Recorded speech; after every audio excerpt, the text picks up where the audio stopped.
ই আমাৰ চামুহাঠাই VCDCত আমাক EM গৌতম দাস ডাঙৰীয়া, আমাৰ বিধায়ক জলেন দৈমাৰী আৰু মোক ইয়াত দায়িত্ব দিছে আৰু সেই হিচাপে আমি ঘূৰিছোঁ।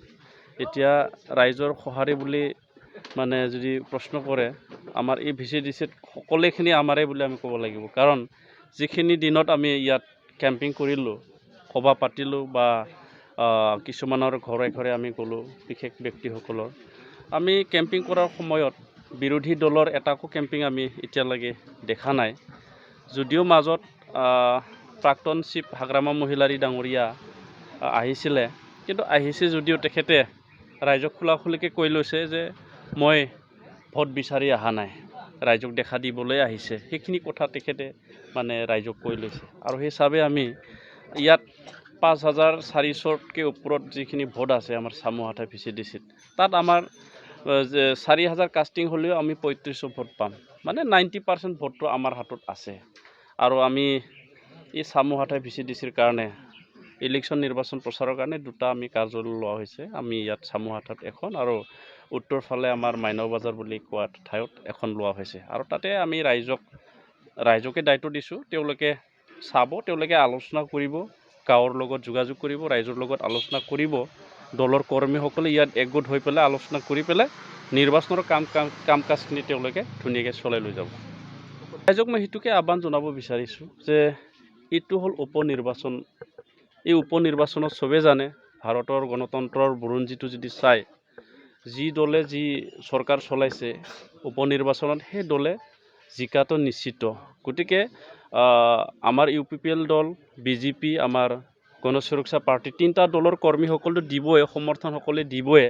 আৰু কোনোবা যদি বেলেগ দলৰ আছে, কোনোবা যদি BPFৰ আছে বা অন্য দলৰ আছে, ৰাজনীতিক দলৰ, তেখেতসকলে এই সময়ত নিজৰ দল বা এই অন্য দলটো নাভাবাকে এই ককলাবাৰী সমষ্টিটো সৰ্বাংগীন উন্নয়নৰ কাৰণে যাতে আমাৰ UPPL, BJP আৰু GSPৰ সমৰ্থিত প্ৰাৰ্থী মণ্টু বড়ো ডাঙৰীয়া, তেখেতৰ নিৰ্বাচনী প্ৰতীক ট্ৰেক্টৰ, সেই ট্ৰেক্টৰৰ ছবিত 8 তাৰিখ দিনা যাতে নিজৰ বহুমূল্য ভোটটো সাব্যস্ত কৰে, মই তাকে ককলাবাৰী সমস্ত ৰাইজক মই আহ্বান জনাওঁ।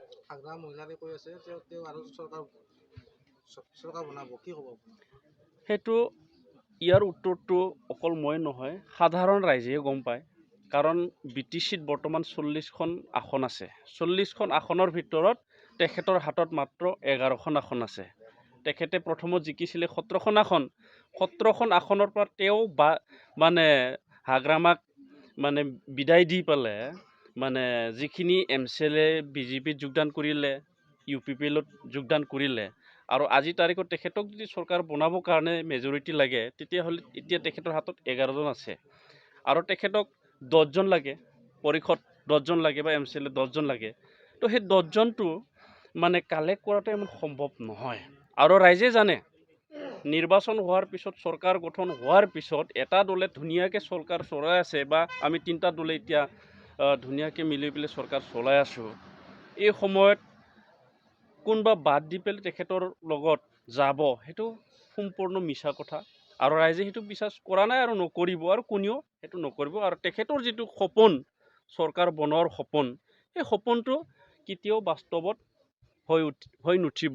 আৰু মই তেখেতক আহ্বান জনাব বিচাৰিছোঁ, হাগ্ৰামা মহিলাৰী ডাঙৰীয়াক, তেখেতে 15 বছৰ শাসন কৰিলে, 2 বছৰটো ইণ্টাৰিম আমি ধৰিলোঁ, সৰ্বমুঠ তেখেতে 17 বছৰ BTCখন চলালে। অকল ক্ষমতাত থাকিলেহে মানুহে ৰাজনীতি কৰে সেইটো নহয়, তেখেতে মাত্ৰ ক্ষমতাৰ কাৰণেহে আহিছে। তো গতিকে ৰাইজক মই সেইটোকে ক'ব বিচাৰোঁ যে হাগ্ৰামা মহিলাৰী ডাঙৰীয়াই হওক, তেখেতৰ বিধায়িনী দল অপজিশ্যনৰ লিডাৰ দেৰহাছৰ বড়ো ডাঙৰীয়াই হওক, বা তেখেতৰ কোনোবা বিধায়ক দুৰ্গাদাস বড়োৱে বা কোনোবা এজন বিধায়কে যিমানখিনি নকোৱাক কিয়, আমি জানো আমি চৰকাৰত আছোঁ, কেতিয়াও চৰকাৰ সলনি নহয়। আমি UPPL, BJP আৰু GSP যিখিনি দলে ইয়াত চৰকাৰ চলাইছোঁ, 5 বছৰ থকাটো খাটাং।